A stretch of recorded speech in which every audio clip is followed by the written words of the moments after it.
prochain match. Et écoute, on va voir si ça va être le main event. Je sais pas, ça va être un peu complexe. Qu'est-ce qu'ils vont mettre en main event? Il y a des bonnes chances que ce soit lui, mais peut-être qu'on va être audacieux puis on va mettre un autre match plus peut-être Gunther, peut-être le champion, peut-être les madames également. Donc c'est les messieurs, le Wargame des messieurs. Donc l'histoire qu'on nous construit vraiment. Écoute, j'ai l'impression que je pourrais dire depuis 3 ans qu'on nous l'a construit, cette histoire-là, parce que c'est super intéressant. Fait qu'on ne pourra pas passer à travers tous les différents chapitres de la Bloodline. On vous expliquera pas 4 années de lutte. Exact. Mais au final, on a la OG Bloodline. Donc la première version de la Bloodline qui comprend Roman Reigns, les Usos, Jimmy et Jay, Sami Zayn. Et là, un peu de manière surprenante pour plusieurs, et moi je l'avais collé, mais CM Punk qui est comme le membre de Paul Heyman, est comme le représentant de Paul Heyman, parce qu'évidemment Paul Heyman ne fera pas de lutte. Fait que c'est comme un peu, tu sais, si mettons on veut, la métaphore, c'est comme si c'était Paul Heyman, CM Punk. Fait que c'est vraiment la OG Bloodline qui est d'un côté, et de l'autre côté, mais c'est la nouvelle Bloodline, donc Solo Sikoa qui a trahi l'ancienne, qui s'est entouré de Jacob Fatu, Tama Tonga, Tanga Loa, et eux aussi, de leur côté, ben, ils ont décidé d'amener quelqu'un qui n'a pas vraiment rapport, cependant, dans cette histoire-là. Pas vraiment de lien avec la Bloodline, à part le fait qu'ils l'ont recruté. Et c'est Bronson Reed. Donc, écoute, l'histoire super bien construite. À chaque semaine, on amenait différents éléments. Donc, Roman Reigns a dû regagner la confiance de tout le monde autour de lui. Et écoute, y a-tu vraiment regagné la confiance? Je suis pas certain, mais les gens sont revenus autour de lui pour la famille. Voilà. À part pour Jay, les autres gens sont un peu arrivés de facto. T'sais, Sami n'a pas eu ses vraies excuses. Jimmy était déjà là. Puis Paul, il est revenu parce qu'il l'aime, mais il n'y a pas eu d'excuses non plus du côté de Paul, du côté de tout ça, qui s'est fait un peu abandonner. Entre Paul Heyman et Roman Reigns, selon moi, parce que là, après WrestleMania, Roman Reigns a juste disparu. Paul Heyman essaie de l'appeler, il n'y a pas de nouvelles. Là, après ça, c'est le contraire. Là, Paul Heyman disparaît, Roman revient. Pendant quelques semaines, tu ne vois jamais de mention de Paul Heyman. Il n'essaie pas de l'appeler ou quoi que ce soit. Puis là, whoop, le numéro de téléphone n'était plus en service. La semaine d'après, il réapparaît. Fait que là, tu sais que Paul Heyman, il regarde SmackDown. Mais non, je pense qu'il y a beaucoup de brèches qui viennent d'être créées, qu'il va falloir que je suis convaincu qu'ils vont réussir là, à tout replacer. Là. Ben, moi, je pense que ça va même se faire à l'intérieur de ce match-là. D'après moi, que l'histoire sera racontée de cette manière-là. Puisque là, je vais quand même retourner un petit 2 ans en arrière. C'est 2 ans? Non. Oui, c'est 2 ans. Il y a 2 ans, et là, le temps passe vite, on avait un Wargame avec la OG Bloodline à l'époque. Et qui avait réussi à enfin concrétiser sa place dans le Bloodline à ce moment-là? C'était Sami Zayn. Sami Zayn qui, au final, il se faisait un peu pointer du doigt par tous les autres membres en disant « T'es pas un vrai, t'es pas dans la vraie Bloodline. » Et Sami disait « Oui, je suis avec vous autres, je suis avec vous autres. » Et le Wargame a permis à Sami de un peu trahir ses anciens amis, fait que Kevin Owens, tout ça, puis de donner la victoire sur un plateau d'argent à Roman Reigns. Est-ce qu'on aura pendant ce match-là un rappel un peu à cette histoire-là? Et moi, ma prédiction, c'est que Sami Zayn, d'après moi, va être dans la brèche et va peut-être concrétiser sa place, mais dans la nouvelle Bloodline, peut-être qu'il va offrir sur un plateau d'argent à Solo Sikoa la victoire au grand désarroi de Roman Reigns et de tout le reste de la OG Bloodline. Paul Heyman également et qu'un tantinet, j'ai hâte de voir. On va faire quoi avec lui? Je pense qu'il ferait du sens des deux côtés. Je pense que je le préférerais moi, de le garder du côté de Roman Reigns. Je trouve que les deux ils ont vraiment une bonne chimie ensemble. Mais si on voudrait, mettons, amener Paul Heyman vers CM Punk, je trouve que ça serait vraiment une occasion intéressante. Fait qu'on est comme 2 trahisons à l'intérieur du match, mais que ça soit pour 2 raisons différentes. Donc, on envoie un Sami du côté de la nouvelle Bloodline et que CM Punk il décide de viser un peu plus haut sur la carte et concrétise un heel turn quelconque avec Paul Heyman. Je pense qu'il manque aussi de top heel présentement du côté de SmackDown, surtout pour affronter Cody. On est dans un programme avec Kevin Owens, mais on s'entend Cody contre CM Punk avec un CM Punk heel. Ça pourrait vraiment être intéressant. Et ça pourrait être la manière de faire un turn clair. Et Paul Heyman, moi, heel ou face, je trouve qu'il est plus efficace heel, mais il est tout le temps le fun. Donc, qu'est-ce qui va se passer? Tous les chemins sont ouverts. Je vous ai dit, moi, ce que je pense, mais il peut y avoir une histoire complètement différente qui arrive ou que tu as également, toi, Élie. Mais d'ailleurs, justement, as-tu remarqué comment Paul Heyman était habillé lors de SmackDown? Il était habillé exactement comme Solo avec le chandail rouge puis le veston noir. Je pense que c'est voulu, mais à connaître Paul, je pense que c'est sa manière un peu de semi-troller. Je sais pas à quel point je pense que c'est un indice parce que c'est trop évident. Fait que j'ai l'impression que c'est plus une manière de troller pour faire. Je verrais difficilement Paul Heyman se rallier à la nouvelle Bloodline, surtout de la manière qu'ils l'ont sorti. Donc, écoute, moi, en fait, ce que je crois par rapport à ce match-là, c'est que la raison pourquoi ils ont rajouté des 5e membres, c'est pour peut-être qu'il n'y ait pas un finish clair entre les deux Bloodlines. Tu vois, on en a eu dans les derniers mois, là. On a eu Roman qui a piné Solo, on a eu Solo qui a piné Roman dans des matchs par équipe. Sauf qu'éventuellement, il va y avoir un match probablement Roman contre Solo. Je crois qu'on peut builder dans les prochains mois vers ça. Moi, il y a l'élément Seth Rollins dans ce match-là que je crois qu'il est important parce que je crois que ce match-là va être la réouverture de l'histoire entre Seth Rollins et CM Punk. OK. Ouais. Donc, je verrais Seth Rollins venir faire coûter le match à CM Punk. Mettons, est-ce que c'est sa cible et ou le fait qu'il coûte le match, c'est un dommage collatéral à lui qui vient s'attaquer à Reed? Ou tu penses qu'il vise CM? Très, très, très, très bon point.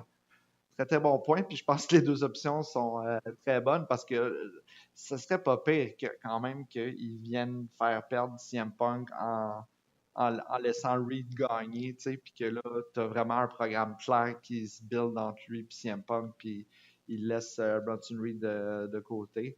Je sais pas, il y a toujours le spectre du Rock qui tourne autour de cette histoire-là. On l'a pas revu depuis sa petite apparition à la fin de Bad Blood. Pendant Rock, mettons, c'est là, il va dans la vraie vie, mais Rock il est en grosse tournée. Pour moi, on en a 2 présentement. Est-ce qu'il va trouver le temps de faire un petit détour, une petite escale à Vancouver? C'est pas non plus dans le central, là, Vancouver, c'est vraiment complètement d'un côté d'un pays. Fait que peut-être, c'est possible, mais il y a quand même. Je pense que c'est pour ça que j'ai l'impression qu'on n'a pas trop mis l'emphase présentement. J'ai l'impression qu'il y a un horaire chargé en ce moment, Monsieur Rock. Mais en même temps, beaucoup des late night shows se passent sur la côte ouest. Fait que tu sais, s'il est déjà sur la côte ouest puis qu'il fait les Jimmy Fallon ces différents trucs-là, ben c'est pas un gros détour tant que ça, Vancouver. On sait jamais. Moi, je crois qu'éventuellement, ça va, dans l'histoire, on va apprendre que The Rock tenait les ficelles en haut de Solo, puis c'est lui qui a dit de devenir le Tribal et tout ça. Mais quand est-ce que ça va arriver? C'est peut-être pas pour tout de suite. Ça dépend, bien sûr, comme tu dis, ça dépend de l'horaire de M. Rock. Là. Il y avait des rumeurs comme quoi il serait peut-être même pas disponible pour WrestleMania. Fait qu'à quoi bon builder un programme s'il sera pas là? Puis d'ailleurs, il y a bien d'autres histoires intéressantes à builder pour Mania si jamais on n'a pas le Rock. Donc, ça serait pas trop une grosse perte. Bon, pour le match, je vois vraiment la nouvelle Bloodline gagner cette fois-ci. Et probablement que, on verra pas de Roman Reigns qui va se faire piner. Je pense pas que ce soit quelqu'un qui est dans les Bloodlines qui... Je pense vraiment que le pin va avoir lieu entre Bronson Reed et CM Punk, ouais. OK. Puis, toi, de ma théorie face à Sami Zayn, est-ce que tu crois que Sami restera fidèle ou qu'au contraire, va peut-être... que tout ce qu'on a vu, mettons, dans le parking, le jasage, est-ce vraiment un double jeu que Sami joue depuis quelques... Ça serait pas fou. Ça serait vraiment bon. Moi, j'aime ça. Je pense pas nécessairement que ça va arriver, mais c'est très, très, très, très possible. Totalement. Parfait. Puis moi, au niveau des autres des autres indices qui me laissent présager ça, autre que la petite conversation qu'on a eue entre Solo et Sami avant que Sami prenne le côté de Reign, il y a également les gilets. Hein, parce que Sami arrive pas avec un gilet OG Bloodline. Et je trouve que visuellement, ça clash un petit peu le fait que Sami arrive avec son Sami Uso plutôt que son gilet OG Bloodline. Donc, écoute, ça pourrait... Ça serait, dans le fond, une suite intéressante. Parce que je pense pas que Sami s'en irait contre Reign, mais ça pourrait permettre à partir un programme entre Jay, Jimmy et Sami. Et qu'on aurait en fait les effets inverses, parce qu'on a eu la première histoire racontée avec un Sami gentil. Et évidemment, Owens qui était gentil contre les Usos qui étaient méchants. Mais là, de renverser les rôles, que ce soit les Usos qui soient les gentils et Sami qui est le méchant, pourrait être un programme qui est intéressant en vue de WrestleMania. Et Sami, on dirait depuis que le feu a pogné dans son intégration avec le Bloodline, on se souvient pas, mais il est quand même un heel un peu efficace, mange-marde, tu sais, Sami Zayn, quand il est heel. Il est très... je sais pas comment dire, il est très opportuniste, là, tu sais. Il a comme un peu l'aura d'un Edge, là, quand il se la joue heel, en disant, ben non, c'est ça, je suis bon, mais tu sais, il gagne tout le temps de manière un peu louche. Fait que de nous ramener ça, à peu près 3-4 ans après la dernière fois qu'on l'a vu, un Sami Zayn heel, ça pourrait donner un souffle à Sami Zayn.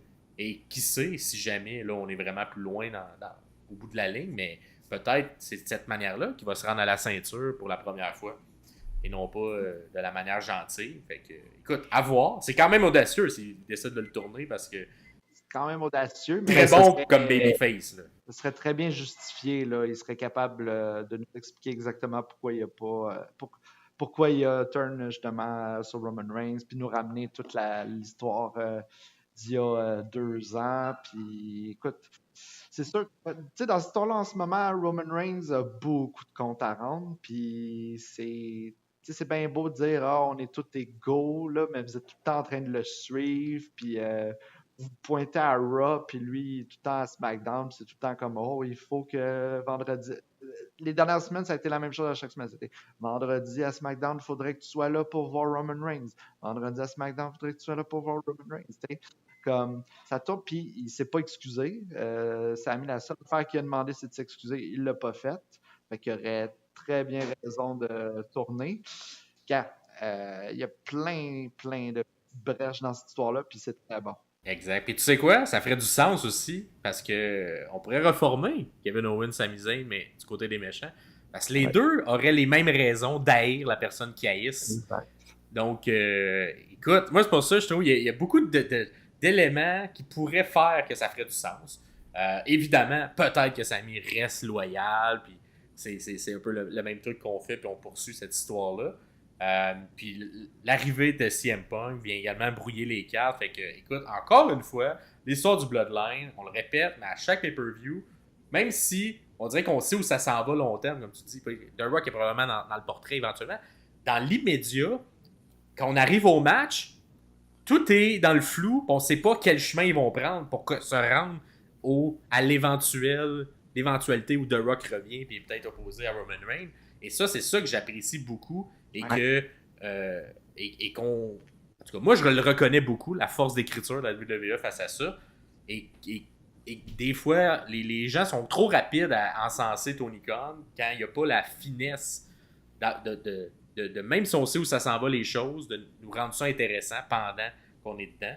Et Paul Lévesque, tabarouette avec l'histoire du Bloodline, le fait constamment, show après show, pay-per-view après pay-per-view. On sait pas où ça s'en va, cette histoire-là. Puis il réussit à nous surprendre à chaque occasion. Bien hâte de voir ça. Faites-nous le dire dans les commentaires et dans le questionnaire.